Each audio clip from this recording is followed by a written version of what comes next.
ಬೆಕ್ಕಿಗೆ ಚೆಲ್ಲಾಟ ಇಲಿಗೆ ಪ್ರಾಣ ಸಂಕಟ ಅಂತಾರಲ್ಲ, ಹಾಗಾಗಿದೆ ಈ ಕೇಸು. ಇಲ್ಲಿ ನೇಮಕಾತಿ ಮಾಡಿದವರಿಗೆ ಚೆಲ್ಲಾಟ, ಹುದ್ದೆಯಲ್ಲಿದ್ದೀವಿ ಅಂತ ಇದ್ದವರಿಗೆ ಪ್ರಾಣ ಸಂಕಟ ಎದುರಾಗಿದೆ. ದುಡ್ಡಿನ ಆಸೆಗೆ ಮಹಾ ವಂಚನೆಯನ್ನು ಮಾಡಿದ್ದಾರೆ. ಇದೀಗ 92 ಜನರ ಬದುಕು ಅತಂತ್ರವಾಗ್ಬಿಟ್ಟಿದೆ. ಏನಿದು ಸ್ಟೋರಿ ಅಂತ ನೀವೇ ನೋಡಿ. ನಿಯಮ ಮೀರಿ ಮಾಡಿದ ಹುದ್ದೆಗಳ ನೇಮಕಾತಿ ರದ್ದು. ಮಾವ ಶಾಸಕ ಅನ್ನೋ ಪ್ರಭಾವದಿಂದ ಅಕ್ರಮ ನೇಮಕಾತಿ. ಬಾಗಲಕೋಟೆ ಜಿಲ್ಲಾ ಆರೋಗ್ಯ ಇಲಾಖೆ ಒಂದಲ್ಲ ಒಂದು ವಿವಾದದಿಂದ ಸುದ್ದಿಯಲ್ಲಿರುತ್ತೆ. ಕಳೆದ ವರ್ಷ ಡಿಎಚ್ಒ ಹುದ್ದೆಗಾಗಿ ಬಾಗಲಕೋಟೆ ಶಾಸಕ ಎಚ್.ವೈ. ಮೇಟಿ ಅವರ ಅಳಿಯ ರಾಜ್ಕುಮಾರ್ ಯರಗಲ್ ಹಾಗೂ ಜಯಶ್ರೀ ಎಮ್ಮಿ ಮಧ್ಯೆ ತಿಕ್ಕಾಟ ನಡೆದಿತ್ತು.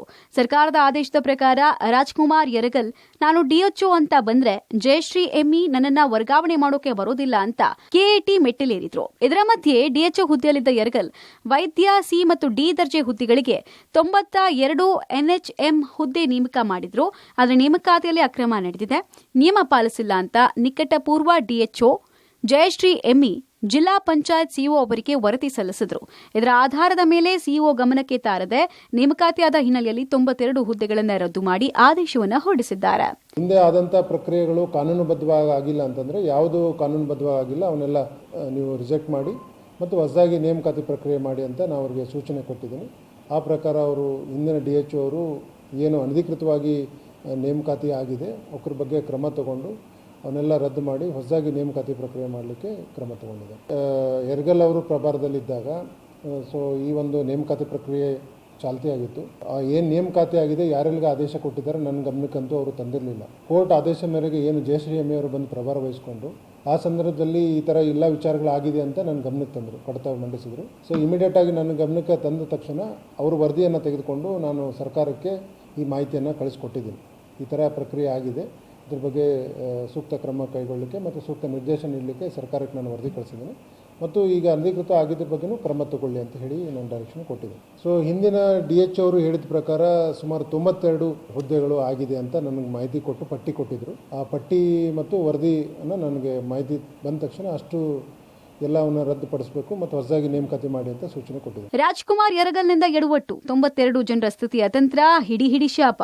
ಇನ್ನು ಈ 92 ಹುದ್ದೆಗಳಲ್ಲಿ ಆಯುಷ್ ವೈದ್ಯರು, ಸ್ಟಾಫ್ ನರ್ಸ್, ಡಿ ದರ್ಜೆ ನೌಕರರಿದ್ದಾರೆ.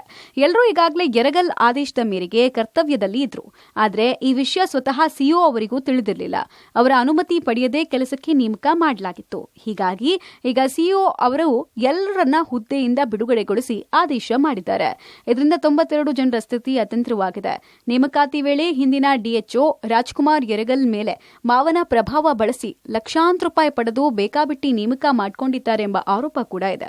ಆದರೆ ಈಗ ಎಲ್ಲಾ ಹುದ್ದೆ ರದ್ದು ಮಾಡಿದ ಸಿಇಒ ಆರೋಗ್ಯ ಇಲಾಖೆಗೆ ಯರಗಲ್ ಮೇಲೆ ಸೂಕ್ತ ಕ್ರಮ ಕೈಗೊಳ್ಳುವಂತೆಯೂ ಸರ್ಕಾರಕ್ಕೆ ಪತ್ರ ಬರೆದಿದ್ದಾರೆ. ಇಲ್ಲಿ ಕೇವಲ 92 ಹುದ್ದೆ ರದ್ದು ಮಾಡಿದರೆ ಸಾಕಾಗಲ್ಲ. ತಪ್ಪಿತಸ್ಥ ಅಧಿಕಾರಿ ಡಿಎಚ್ಒ ರಾಜ್ಕುಮಾರ್ ಯರಗಲ್ ವಿರುದ್ಧ ಕಠಿಣ ಕ್ರಮ ಕೈಗೊಳ್ಳಬೇಕು ಅಂತ ಸಾಮಾಜಿಕ ಹೋರಾಟಗಾರರು ಆಗ್ರಹಿಸ್ತಾ ಇದ್ದಾರೆ. ಮುಖ್ಯವಾಗಿ ರಾಜ್ಕುಮಾರ್ ಯರಗಲ್ ಅವರು, ಆದರೆ ಅವರು ತಮ್ಮ ರಾಜಕೀಯ ಪ್ರಭಾವವನ್ನು ಬಳಸ್ಕೊಂಡು ಇಷ್ಟೆಲ್ಲ ಮಾಡ್ತಿದ್ದಾರೆ ಅಂತ ಅನ್ನೋದು ಮೇಲ್ನೋಟಕ್ಕೆ ಕಂಡು ಬರುತ್ತೆ. ಯಾಕಂದರೆ 92 ಹುದ್ದೆಗಳು, ಸಿ ಮತ್ತು ಡಿ ದರ್ಜೆ ಹುದ್ದೆಗಳು, ಶುಶ್ರೂಷಕರು ಮತ್ತು ವೈದ್ಯರು ಇವರನ್ನೆಲ್ಲರೂ ನೇಮಕಾತಿ ಮಾಡಿಕೊಳ್ಳುವಾಗ ಯಾರ್ಯಾರಿಗೆ ಬೇಕೋ ಅವರಿಗೆ ಭ್ರಷ್ಟ ಮಾರ್ಗದ ಮೂಲಕ ತಮಗೆ ಯಾರು ತಮ್ಮ ಜೊತೆ ಹೊಂದಾಣಿಕೆ ಮಾಡ್ಕೊಂಡಿದ್ದಾರೆ ಅವ್ರು ಮಾತ್ರ ನೇಮಕಾತಿ ಮಾಡ್ಕೊತಿದ್ರು. ತಕ್ಷಣಕ್ಕೆ ರಾಜ್ಕುಮಾರ್ ಯರಗಲ್ ಅವ್ರನ್ನ ಹುದ್ದೆಯಿಂದ ಅಮಾನತು ಮಾಡಬೇಕು ಮತ್ತು ಇದ್ರ ಕುರಿತು ಒಳ್ಳೆಯ ತನಿಖೆ ಆಗಬೇಕು. ತನಿಖೆಯಾಗಿ ಅಧಿಕಾರಿಗಳ ಮೇಲೆ ಕ್ರಮ ಆಗದ ಹೊರತು ಅಧಿಕಾರಿಗಳ ಭ್ರಷ್ಟಾಚಾರ ನಿಲ್ಲೋದಿಲ್ಲ. ಒಟ್ನಲ್ಲಿ ಆರೋಗ್ಯ ಇಲಾಖೆ ಮೇಲಿಂದ ಮೇಲೆ ಸುದ್ದಿ ಆಗ್ತಾ ಇದ್ದು, ಅಕ್ರಮ ನೇಮಕಾತಿಯಡಿ ನೌಕರಿ ಕಳ್ಕೊಂಡವರು ಮುಂದಿನ ನಡೆ ಏನು ಅನ್ನೋದನ್ನ ಕಾಯ್ದು ನೋಡಬೇಕಾಗಿದೆ. ಆನಂದ್ ಜೊತೆ ರವಿ ಹಳ್ಳೂರು, ಪಬ್ಲಿಕ್ ಟಿವಿ, ಬಾಗಲಕೋಟೆ.